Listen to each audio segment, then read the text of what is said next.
The wind found me where the silence grows, moved through the grass and the crow. I sat with the earth, my culture below, and listened for truths I used to know. I heard the breath of walk on light, a whisper that stirred the fire at night. I danced with the wind, tate. It sings through my bones, it carries my way. With the heart, I walk this land, all my relations hand in hand.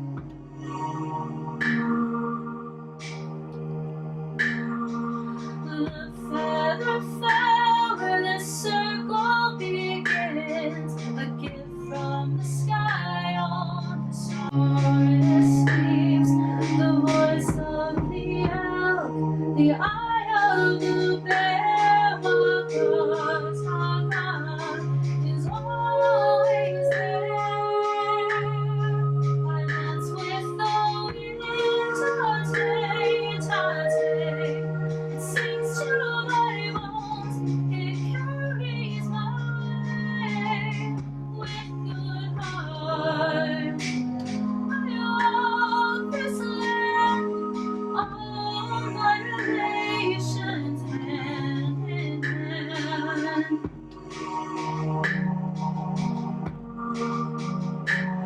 No words can name the sky above, but the wind speaks still in life and death. Feather carried, I follow its line, the sacred in me, not lost in time. You ask who I am no name, just smoke on the wind, just ash in the flame. I walk with the stones, the roots, the light, with ground clear behind me and stars inside. This path is not mine, I only serve and honor the gift that I don't deserve. I dance with the wind, tate. It sings to my bones, it carries my way. With good heart, I walk this land, all my relations hand in hand.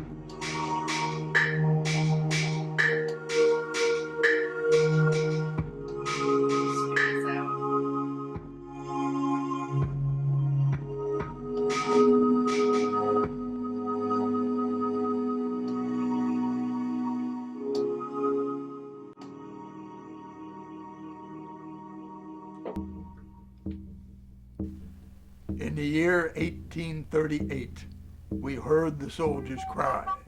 They came with guns and iron chains, with hatred in their eyes. They forced us from our homeland, where our ancestors had roamed.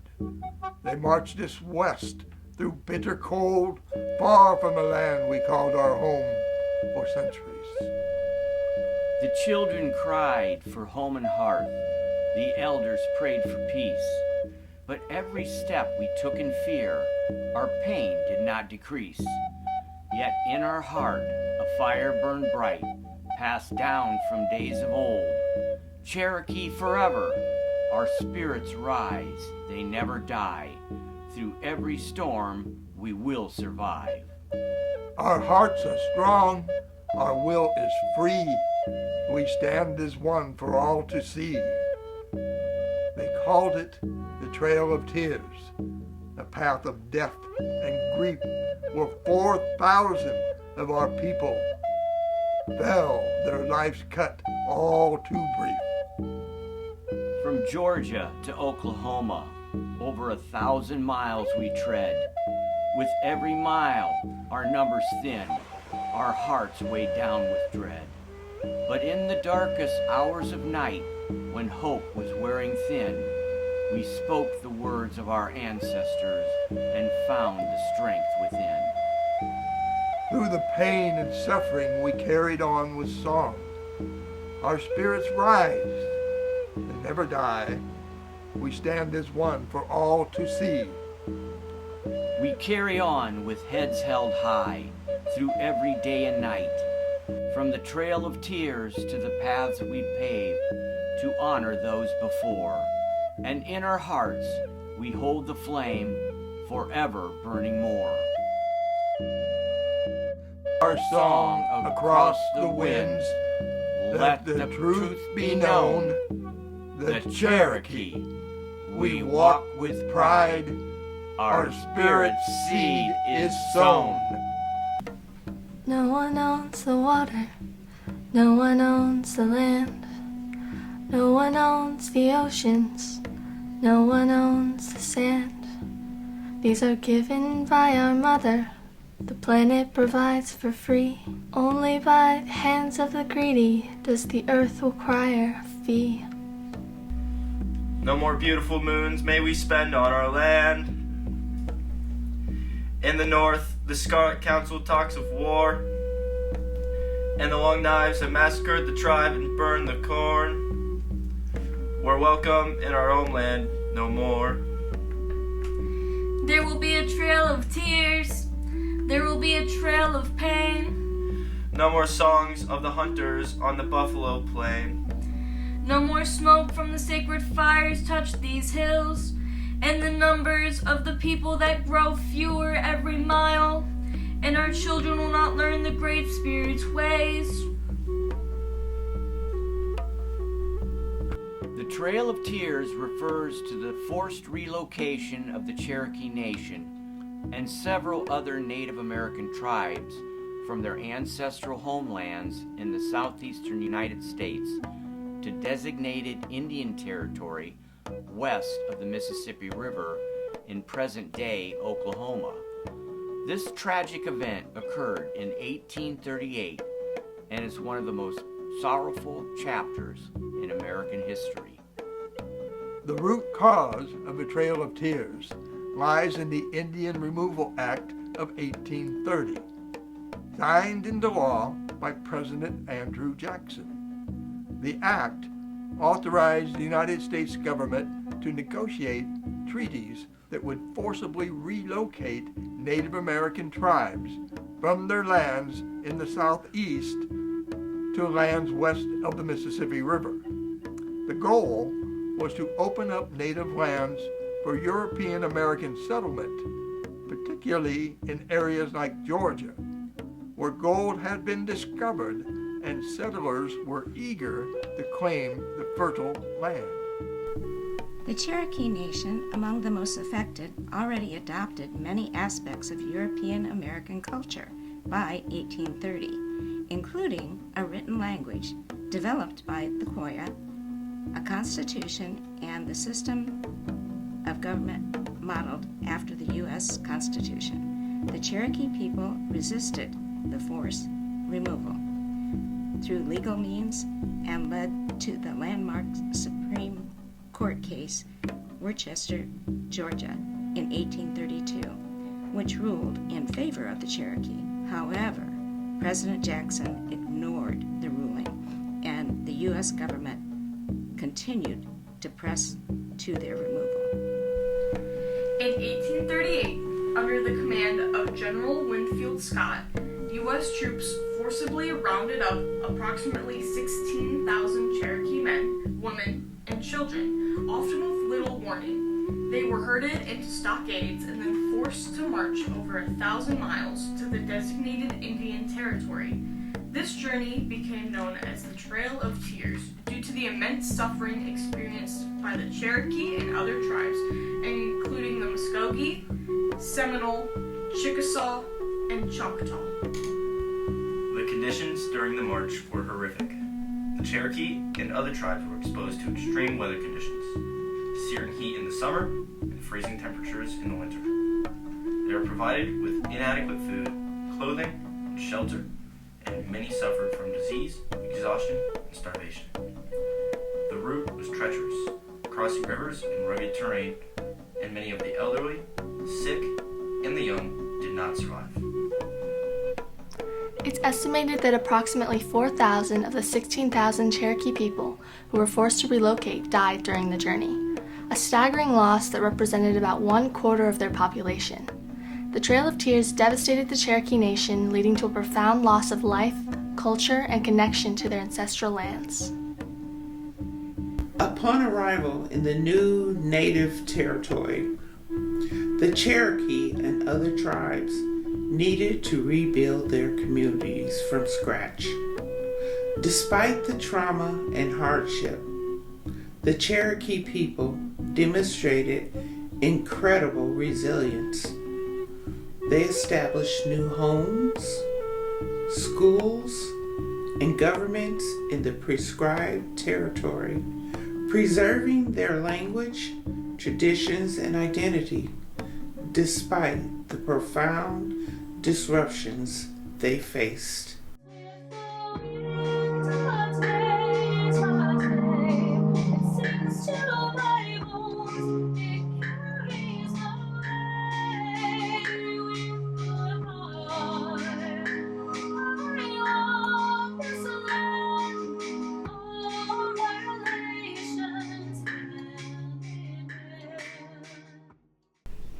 The Miami of Kikianga. In 1790, the Miami native people lived in what is now Indiana, northwest Ohio, and southern Michigan. The central village was located at the forks of the St. Joseph, St. Mary's, and the Maui rivers, in a place called Kikianga. Other tribes in the outlying areas included the Owata, the Delaware, and the Potawatomi. The native people lived in harmony at that time. The Miami did face the onslaught of the mighty Iroquois, who wanted their territory for the abundant and rich beaver pelts to trade with Europeans. However, the Iroquois met with stiff resistance and were repelled by the cunning Miami people. Another threat was mounting against the peaceful and prosperous agricultural and hunting Miami society. In October of 1890, General Harmar attacked the Miami village of Kikianga from the south side of the Maumee River. It was part of the attempt to rid the Northwest Territory of the native people to allow white settlements to move in and take over the fertile land. The result of the battle was that Major Willis and most of his regulars perished in the river. Illegal settlement of the region began prior to the Revolutionary War, but white settlement increased dramatically after the war and set the stage for what would be called the Northwest Indian Wars. Native claims to the land were not accounted for, and settlement increased, sparking violent conflicts between natives and colonists. Under Little Turtle's leadership, native forces successfully attacked soldiers commanded by General Harmar and Colonel John Hardin on October 20th, 1790. The lack of training and skill of U.S. recruits helped give the Native American forces an upper hand. The great chief Little Turtle led 1,200 native warriors against General St. Clair. The Little Turtle forces badly defeated the Americans, who suffered 950 casualties. This was the largest defeat of American forces by native warrior in history. Embarrassed by the second loss, President Washington and Congress increased support for a larger, well-trained force called the Legion of the United States, under the command of Major General Mad Anthony Wayne, whose action led to surrender of the native forces. To make certain the Miami would not rise again, General Wayne ordered his troops to destroy the native villages and their food stores. Wayne's victory over the Western Confederacy at the Battle of Fallen Timbers ended the Northwest Indian War, also called the Little Turtles War. Nearly a year later, Potawatomi leaders, including Chief Tapanoby, signed the Treaty of Greenville on August 3rd of 1795. The Indian Removal Act, set in motion by President Andrew Jackson, moved forward the relocation of Native people. In October of 1846, most of the Miami were forcibly removed from Indiana. 327 people were packed onto canal boats, taking them to Kansas. Others were marched under force to Oklahoma. Later, many of those in Kansas were moved on to Oklahoma, and it became the Miami Tribe of Oklahoma. Illegal settlement of the region began prior to the Revolutionary War, but white settlement increased dramatically after the war and set the stage for what would be called the Northwest Indian Wars. Native claims of the land were not accounted for, and settlement increased, sparking violent conflicts between natives and colonists. In 1835, a white woman, Frances Slocum, was discovered living among the Miami. Delaware natives captured her as a 5-year-old in Wilkes-Barre, Pennsylvania. She married a Miami chief, raised a family, and lived as a Miami Indian named Maconaqua, Little Bear Woman. Young Frances Slocum was just 5 years old when she was kidnapped from her home by Native Americans in 1778. She was living near modern-day Wilkes-Barre, Pennsylvania, in a valley primarily inhabited by the Shawnee and Delaware tribes. Her father and brothers were working outside when Delaware warriors entered the family home in broad daylight and carried her away. Her heartbroken family searched for her relentlessly, even offering substantial rewards for her return, but she was gone. Nearly 6 decades passed without word of Frances. Her heartbroken parents died never knowing her fate. Meanwhile, Frances was adopted into the Delaware tribe and raised as one of their own. She later joined the Miami tribe after marrying Shippocana, who would later become a Miami chief. In January 1835, Colonel George W. Ewing was conducting business at an Indian trading post in Indiana. Darkness forced him to lodge for the night at the home of Maconaqua, a white woman living among Native Americans.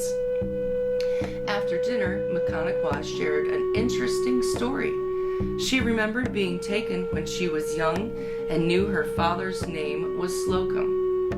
Her story intrigued Colonel Ewing, and he became determined to reunite Maconaqua with her family. He published the story in a newspaper, a copy of which made its way to the Slocum family. Frances's siblings immediately set out for Indiana to determine if their sister was alive. Isaac Slocum, the younger brother of Frances, remembered a scar his sister received when they were playing as children. He wanted to see if Maconaqua shared the same scar. Tentatively, they reunited. They determined that Maconaqua was really Frances, their long-lost sister. They urged her return, but she didn't want to. Frances's desire was to remain with her people.